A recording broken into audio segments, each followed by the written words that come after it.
조용한 밤입니다. 하루를 마무리하며 잠시 생각을 쉬어도 괜찮은 시간입니다. 아버지가 아이에게 들려주듯 이어지는 역사 이야기. 지금부터 역사 소리입니다. 아득한 옛날, 절대적인 권력을 손에 쥐었던 왕들이 있었습니다. 백성들의 삶과 죽음에 막대한 영향을 미쳤고 국가의 흥망성쇠에 결정적인 책임을 지고 있었던 존재들이었죠. 그런데 말입니다. 이 막강한 권력의 정점에 있던 왕들이 왜 늘 재상이라는 대리인에게 국가 운영의 핵심 권한을 위임해야만 했을까요? 어쩌면 왕보다 더 강력해 보이기도 했던 그 재상들이 때로는 한 왕조를 통째로 뒤흔들거나 심지어 파멸로 이끄는 가장 큰 위협이 되곤 했던 이유는 또 무엇일까요? 참으로 역설적인 질문이지 않습니까? 이 질문은 단순히 오래된 역사 속 수수께끼에 그치지 않습니다. 우리가 지금껏 당연하게 여겨왔던 권력의 본질과 타인에게 위임된 권한이 지닌 양면성을 깊이 들여다보게 하죠. 나아가 특정 인물의 선악을 넘어 권력 구조 자체가 품고 있는 위험성과 그 제도적 장치의 중요성을 깨닫게 할 겁니다. 고대의 왕과 재상 관계가 오늘날 우리 사회의 리더십 구조, 오늘날의 여러 조직과 국가 운영 방식에까지 얼마나 의미 있는 시사점을 던지는지 함께 탐구해 볼 시간이죠. 자, 그럼 그 첫걸음으로 왕의 그림자이자 국가의 설계자였던 재상이라는 존재가 어떻게 탄생하게 되었는지부터 이야기해 볼까요? 광활한 영토를 다스리고 수많은 백성을 보살피는 일은 그야말로 상상하기 어려울 만큼 방대하고 복잡한 임무였습니다. 아무리 현명하고 부지런한 왕이라 할지라도 모든 국정을 혼자서 처리하는 것은 물리적으로 도저히 불가능한 일이었죠. 전국 각지에서 올라오는 수많은 행정 문서들을 일일이 검토하고 각 지방의 보고를 취합하며 세금을 걷고 군사를 지휘하고 법을 집행하는 등 그 업무량은 가히 산더미처럼 쌓여갔을 겁니다. 드넓은 왕궁의 한가운데 왕좌에 앉은 왕이 매일같이 쏟아지는 국정 현안 앞에서 깊은 고뇌에 빠져 있는 모습을 한번 상상해 보십시오. 이처럼 효율적인 통치를 위한 필연적인 필요성 때문에 왕은 자신을 대신하여 실무를 총괄하고 국가의 모든 행정 시스템을 조율할 대리인을 두게 됩니다. 바로 재상의 탄생이었죠. 재상은 왕의 가장 가까운 곳에서 왕명을 받들어 국정을 총괄하며 각 부서를 지휘하고 수많은 신하들을 통솔하는 막중한 역할을 수행했습니다. 왕권의 제약이 분명했던 일부 시대와 상황에서는 재상에게 상당한 실권이 집중되는 구조가 형성되기도 했습니다. 왕의 지시를 구체적인 정책으로 만들고 그것을 실행에 옮기는 과정에서 재상의 판단과 역량이 절대적인 영향력을 발휘했으니까요. 국가라는 거대한 유기체가 원활하게 돌아가기 위해서는 왕의 의지를 현실로 구현해줄 강력한 조력자가 반드시 필요했던 것이죠. 재상은 단순히 왕의 비서 역할을 넘어 왕의 눈과 귀가 되어 백성의 소리를 듣고 왕의 손과 발이 되어 정책을 집행하며 때로는 왕의 머리가 되어 지혜를 보태는 핵심적인 존재였습니다. 거미줄처럼 복잡하게 얽힌 행정체계를 꿰뚫고 수많은 관료 조직을 조율하며 국가를 운영하는 그 위험 있는 모습은 그야말로 왕조의 핵심 동력이자 대들보였다고 할 수 있습니다. 하지만 바로 이 지점에서 흥미로운 역설이 시작됩니다. 왕의 통치 효율성을 위해 탄생한 재상이라는 직책은 처음부터 왕권과 신권 사이에 잠재적인 긴장 관계를 내포하고 있었습니다. 왕의 권한을 위임받아 막강한 권력을 행사하는 재상은 언제든 왕의 통제를 벗어나 독자적인 세력으로 성장할 수 있는 가능성을 품고 있었던 것이죠. 왕의 대리인으로서 충실히 역할을 수행할 때도 있었지만 때로는 그 위임된 권력을 자신의 사리사욕을 채우거나 심지어 왕권을 위협하는 도구로 삼기도 했습니다. 이처럼 재상은 왕에게 없어서는 안 될 존재이면서 동시에 왕조의 존립을 위협할 수 있는 가장 큰 불안 요소가 될 수 있었던 겁니다. 이 미묘한 줄다리기가 바로 수많은 역사 속 드라마의 서막을 알리는 신호탄이었다고 할 수 있겠죠. 이 미묘한 줄다리기는 단순히 개인적인 충성심이나 배신을 넘어서는 훨씬 복잡한 구조적인 문제로 역사 속에 끊임없이 반복되었죠. 왕과 재상의 관계는 겉으로 보기에는 왕명을 받들어 국정을 운영하는 지극히 합리적인 구조 같지만 실상은 왕권과 신권이라는 두 거대한 축이 서로를 견제하고 균형을 이루려는 지난한 과정의 연속이었습니다. 마치 거대한 시소 게임처럼 한쪽이 너무 기울면 다른 한쪽이 힘을 보태 균형을 맞추려 애썼던 역사가 바로 그것이죠. 왕권을 강화하려는 군주들은 필연적으로 재상의 권한을 축소하려 했고 그 과정에서 재상들은 자신의 기득권을 지키기 위해 때로는 합법적인 절차를, 때로는 비합법적인 수단을 동원하며 맞섰습니다. 이 충돌은 단순히 누가 선하고 누가 악한가의 문제가 아니었습니다. 강력한 왕권을 바탕으로 개혁을 추진하려 했던 왕은 기득권을 가진 재상 세력의 완강한 저항에 부딪히곤 했습니다. 마치 거대한 바위를 밀어 올리려는 듯 힘겨운 싸움이었죠. 반대로 왕이 무능하거나 아직 어린 나이일 경우 재상은 자연스럽게 국정의 실권을 장악하며 그 권한이 비대해지는 경향을 보였습니다. 이때 재상이 왕조에 충성하며 안정적인 통치를 이끌기도 했지만 종종 사적인 인맥을 넓히거나 권한을 자신에게 유리하게 행사하면서 결과적으로 왕권에 부담을 주는 존재로 인식되기도 했습니다. 역사는 이러한 갈등의 양상을 수없이 보여주며 특정 인물의 성품보다는 권력의 속성 자체가 만들어내는 구조적 패턴에 주목해야 한다고 말하고 있습니다. 이처럼 왕과 재상의 관계는 단순한 상하 관계가 아니라 끊임없이 변화하는 권력의 역학관계 속에서 충성과 견제, 협력과 대립을 오가는 복잡한 춤사위와 같았다고 할 수 있겠. 그렇다면 이 복잡한 권력의 줄다리기 속에서 인간의 심리는 어떤 역할을 했을까요? 재상이라는 자리는 왕의 절대적인 신뢰를 바탕으로 막대한 권한을 행사하는 자리입니다. 상상해 보세요. 국가의 모든 중대사가 자신의 손을 거쳐 결정되고 수많은 사람이 자신의 말 한마디에 움직이는 것을 매일 경험한다면 말이죠. 처음에는 왕에 대한 충성심과 국가에 대한 봉사정신으로 가득했을지 모릅니다.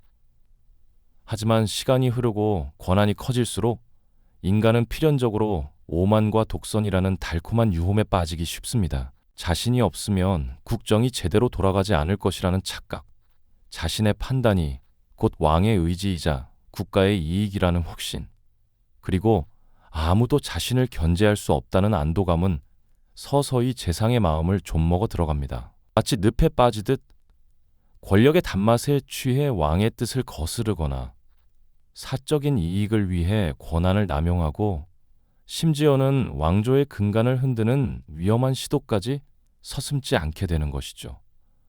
이는 비단 재상 개인의 도덕적 결함이라기보다는 인간이 가진 본성적인 한계에서 비롯되는 슬픈 그림자라고 볼 수 있습니다. 반대로 왕의 입장은 어떨까요?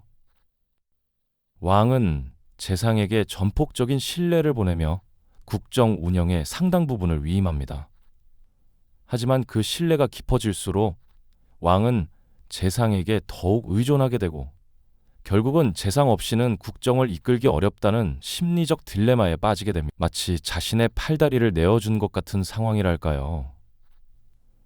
재상의 권력이 비대해지는 것을 알면서도 그를 견제하거나 교체하는 것에 큰 부담을 느끼게 되는 것이죠. 혹시 그로 인해 국정이 혼란에 빠지거나 더 큰 반발을 불러올까 두려워하는 마음도 있었을 테고요. 결국 왕은 자신의 대리인이 언제든 자신을 위협할 수 있는 존재가 될 수 있음을 알면서도 그에게 의지해야 하는 모순적인 상황에 놓이게 됩니다. 이처럼 왕과 재상의 관계는 단순히 권력 구조 그 자체를 넘어 인간 본연의 욕망과 심리적 취약성이 복잡하게 뒤엉켜 만들어내는 고뇌와 갈등의 드라마였던 것이죠.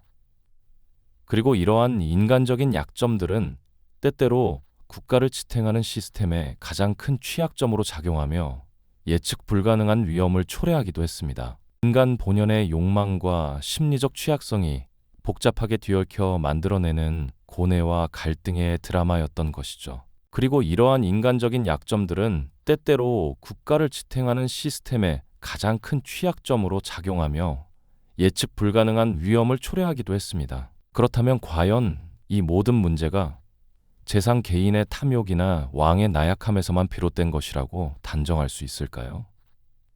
사실 왕과 재상의 관계는 단순히 선악의 이분법을 넘어 권력 대리라는 구조적 특성 자체가 내포한 위험성을 안고 있었습니다. 마치 설계 단계부터 근본적인 취약점을 품고 태어난 건축물처럼 시스템적인 관점에서 볼 때 이 관계는 애초에 여러 위험 요소를 품고 있었던 겁니다. 가장 먼저 우리는 책임의 모호성이라는 문제를 짚어볼 수 있습니다. 왕은 재상에게 국정 운영의 부분을 위임했지만 최종적인 책임은 여전히 왕에게 있었습니다. 하지만 재상이 행한 정책의 실패나 부작용에 대해 누가 더 큰 책임을 져야 할까요?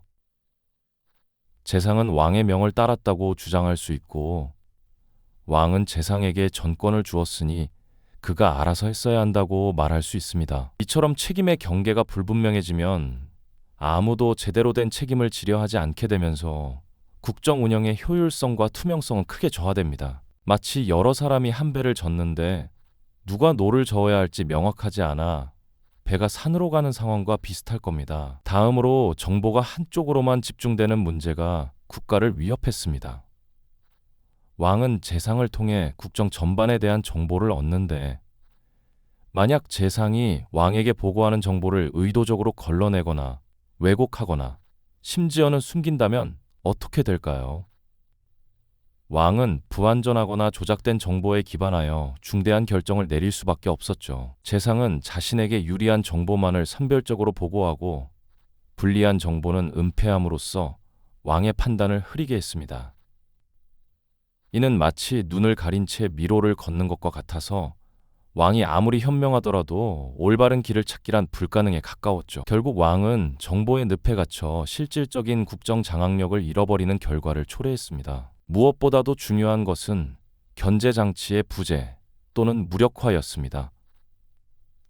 왕은 재상을 견제하기 위한 여러 제도를 마련했지만 강력한 권력을 손에 쥔 재상은 견제 장치들을 무력화하거나 심지어는 자신에게 유리하게 이용했습니다. 예를 들어 재상을 감시해야 할 감찰기관이 오히려 재상의 신복으로 채워지거나 비판적인 목소리를 내는 신하들이 재상의 압력으로 좌천되는 일이 비일비재했습니다. 견제 장치가 제대로 작동하지 않는다면 재상의 권력은 아무런 제약 없이 비대해졌고, 이는 곧 국가 전체를 위협하는 심각한 국가 운영 전반을 흔드는 위기로 이어졌습니다. 마치 브레이크 없는 자동차가 폭주하는 것과 다름없을 겁니다. 이처럼 왕과 재상의 관계에서 발생했던 수많은 문제들은 단순히 특정 시대나 특정 인물의 개인적인 실패로만 치부할 수 없는 깊고 보편적인 의미를 지니고 있습니다. 이는 권력을 위임하는 모든 시스템이 태생적으로 안고 있는 딜레마이자 구조적인 위험이었죠. 아무리 뛰어난 개인이라 할지라도 그를 둘러싼 시스템이 부실하다면 결국 실패로 귀결될 수밖에 없다는 냉혹한 진실을 역사는 가르쳐줍니다. 결국 개인의 역량이나 도덕성만큼이나 시스템의 정교한 설계와 견제 장치가 얼마나 중요한지를 우리는 깊이 깨달아야 하는 겁니다. 그렇다면 이러한 과거의 비극적인 사례들이 우리에게 전하는 메시지는 무엇일까요? 과거의 왕과 재상 관계는 먼 옛날의 이야기가 아닙니다. 현대 사회의 리더십, 기업 조직 운영, 국가 행정 등 다양한 형태로 존재하는 권력 위임 구조에 그대로 적용될 수 있는 보편적인 진실을 담고 있다. 우리는 과거의 역사를 통해 현재의 시스템을 돌아보고 미래를 대비할 지혜를 얻어야 합니다. 어떻게 하면 권력 위임의 위험을 최소화하고 건강하고 투명한 시스템을 구축할 수 있을까요? 이 질문에 대한 끊임없는 성찰과 노력이 바로 우리가 역사를 배우는 이유가 아닐까요? 이처럼 구조적 위험을 극복하고 효율적이면서도 안전한 권력 시스템을 구축하려 했던 인류의 시도들은 다음 이야기에서 다뤄질 것입니다. 네, 그렇습니다. 인류는 그렇게 효율적이면서도 안전한 권력 시스템을 구축하기 위해 끊임없이 노력해왔지만 사실 그 안에는 인간 본연의 취약성과 시스템 자체의 고유한 한계가 늘 존재했죠. 아무리 견고하게 설계된 시스템이라 해도 결국 이를 움직이는 것은 인간이기에 권력을 위임받은 이에게는 늘 달콤한 유혹이 따르기 마련입니다. 생각해 보시죠. 한낱 인간이 왕의 절대적인 신뢰를 얻어 국가의 모든 권한을 자신에게 집중시키는 재상의 자리에 올랐을 때 과연 그 마음이 평온할 수 있을까요? 처음에는 왕을 보좌하고 백성을 위하는 충성심으로 가득했겠지만 시간이 흐르고 권한이 커질수록 인간은 나약한 존재라는 사실을 깨닫게 됩니다. 왕의 눈과 귀가 되어야 할 재상이 어느 순간 자신만의 시야에 갇히고 주변의 아첨과 권력의 단맛에 취해 오만해지기 시작하는 것이죠.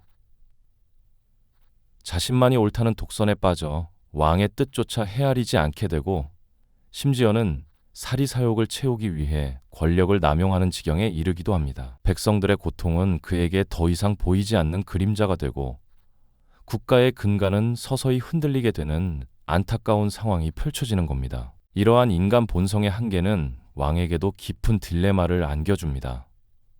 자신의 모든 것을 믿고 맡긴 대리인이 변해가는 모습을 보며 왕은 어떤 심정이었을까요? 절대적인 신뢰를 보냈던 만큼 배신감은 더욱 클 테고 혹시 모를 위험에 대한 불안감은 밤잠을 설치게 했을 겁니다. 왕은 고독한 자리에서 깊은 고민에 잠기게 되죠. 과연 누구를 믿어야 할까? 이 막대한 권한을 누구에게 맡겨야 국가가 평안할 수 있을까 하고 말입니다. 결국 권력을 위임하는 것은 그 권한을 받는 사람의 인간적인 약점까지도 함께 감당해야 하는 위험천만한 행위였던 셈입니다. 그러나 왕과 재상의 관계에서 발생하는 위험은 단순히 개인의 도덕적 해이나 인간적 약점에만 국한되는 것이 아닙니다. 오히려 권력 대리라는 구조 자체에 내재된 본질적인 위험성, 즉 시스템적 취약성이 더욱 심각한 문제로 작용할 수 있죠. 예를 들어 왕이 모든 국정을 직접 살피기 어렵기에 재상에게 상당한 권한을 넘겨주는 순간부터 책임의 모호성이라는 그림자가 드리워지게 됩니다. 왕은 최종적인 책임을 지지만 실질적인 결정과 실행은 재상이 하니 문제가 발생했을 때 과연 누구의 잘못인지 명확히 가리기 어렵습니다. 책임 소재가 불분명해지면 누구도 제대로 된 책임을 지려 하지 않고 결국 문제는 해결되지 못한 채 쌓여만 가게 되죠. 또한 정보의 비대칭성 역시 시스템을 위협하는 중요한 요인입니다. 재상은 왕에게 보고되는 정보의 흐름을 통제하고 조작할 수 있는 위치에 있습니다. 자신에게 불리한 정보는 은폐하고 유리한 정보만 선별적으로 전달함으로써 왕의 판단을 왜곡시킬 수 있죠. 마치 중요한 정보를 보여주지 않거나 특정 부분만 강조하여 전체 그림을 다르게 보이게 하는 것과 같습니다. 이렇게 정보가 왜곡되거나 차단되면 왕은 올바른 의사결정을 내릴 수 없게 되며 국정 운영은 마치 톱니바퀴가 서로 맞물리지 않는 기계처럼 점차 비효율적으로 변해갈 수밖에 없습니다. 그리고 무엇보다 중요한 것은 견제 장치의 부재 또는 무력화입니다. 아무리 좋은 시스템이라도 견제와 균형이 없다면 언제든 무너질 수 있습니다. 재상이 막강한 권력을 휘두를 때 그를 견제할 수 있는 다른 세력이나 기구가 제 기능을 못한다면 어떻게 될까요? 재상의 독단적인 결정이 아무런 제약 없이 실행되고 심지어는 그를 비판하는 목소리마저 억압될 수 있습니다. 이러한 상황에서는 국가 시스템 전체가 재상 개인의 의지에 따라 좌지우지될 위험에 처하게 되죠. 복잡한 조직도 속에서 특정 부위만 비정상적으로 비대해져 전체 균형을 깨뜨린 것과 같은 이치입니다. 결국 권력의 대리라는 구조적 특성 자체가 내포한 위험들은 개인의 선악을 넘어 국가 전체를 위협하는 심각한 시스템적 위기로 번질 수 있다는 점을 우리는 기억해야 할 것입니다. 네, 바로 그렇습니다. 결국 재상이라는 대리인에게 권력을 위임하는 구조적 특성 자체가 내포한 위험들은 단순히 개인의 선악 문제를 넘어 국가 전체를 위협하는 심각한 시스템적 위기로 번질 수 있다는 점을 우리는 분명히 기억해야 합니다. 이러한 위험은 비단 과거의 왕조 시대에만 국한되는 이야기가 아니죠. 우리가 지금까지 살펴보았듯이 왕과 재상의 관계에서 불거졌던 수많은 문제들은 특정 시대의 특수한 비극이나 몇몇 인물의 개인적인 실패로만 치부할 수 없는 훨씬 더 본질적인 의미를 담고 있습니다. 그것은 바로 권력을 위임하는 모든 시스템이 태생적으로 안고 있는 딜레마이자 피할 수 없는 구조적 위험이라는 깊은 통찰을 우리에게 안겨주죠. 마치 아무리 튼튼하게 지어진 건물이라도 설계 단계에서부터 특정 하중을 견디지 못하도록 되어 있다면 언젠가는 그 약점 때문에 무너질 수밖에 없는 것과 같은 이치입니다. 개개인의 도덕성이나 충성심이 아무리 뛰어나다고 한들 시스템 자체가 가진 구조적 취약성을 간과한다면 언제든 위기는 찾아올 수 있다는 의미일 겁니다. 그러니 우리가 집중해야 할 것은 단순히 누가 잘못했는가를 따지는 것을 넘어섭니다. 중요한 것은 바로 시스템의 설계와 그 안에서 권력이 어떻게 분배되고 견제되는가 하는 문제이죠. 아무리 유능하고 충직한 재상이라 할지라도 그를 견제할 수 있는 장치가 아예 없거나 제 기능을 하지 못해 무력화된다면 인간 본연의 나약함과 막강한 권력의 유혹 앞에서 흔들릴 수밖에 없는 것이 인지상정 아닐까요? 마치 아무리 뛰어난 조종사라도 비행기의 핵심 부품에 중대한 구조적 결함이 존재한다면 그 비행의 안전을 결코 온전히 담보할 수 없는 것과 같은 이치입니다. 결국 권력 대리라는 근본적인 구조에서 발생하는 문제들은 특정 인물의 역량이나 도덕성만으로는 결코 해결될 수 없는 보다 근원적인 시스템적 접근이 필요하다는 강력한 메시지를 우리에게 던져주고 있습니다. 과거의 수많은 비극들이 단순한 옛 이야기가 아니라 권력의 본질에 대한 보편적인 진실을 담고 있다는 깨달음은 우리에게 깊은 여운을 남기지 않을 수 없습니다. 그렇다면 이 모든 역사적 통찰이 오늘날 우리에게 어떤 의미를 가질까요?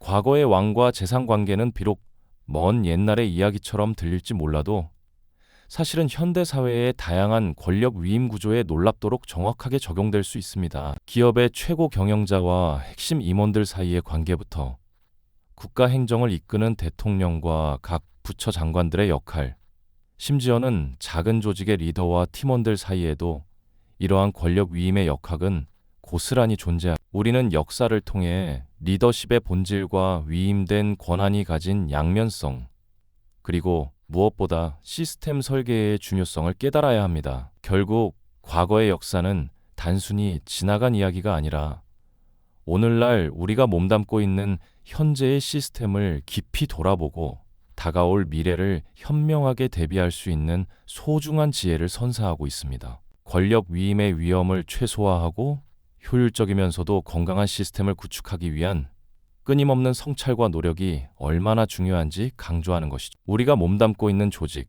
혹은 더 나아가 우리 사회의 권력 구조는 과연 얼마나 견고한 시스템 위에 서 있을까요? 개인의 선의에만 기대는 것은 아닌지, 충분한 견제와 균형이 작동하고 있는지 끊임없이 질문하고 개선하려는 노력이 필요할 것입니다. 과거의 왕들이 겪었던 고뇌와 시행착오 속에서 우리는 오늘날에도 여전히 유효운을 얻을 수 있습니다.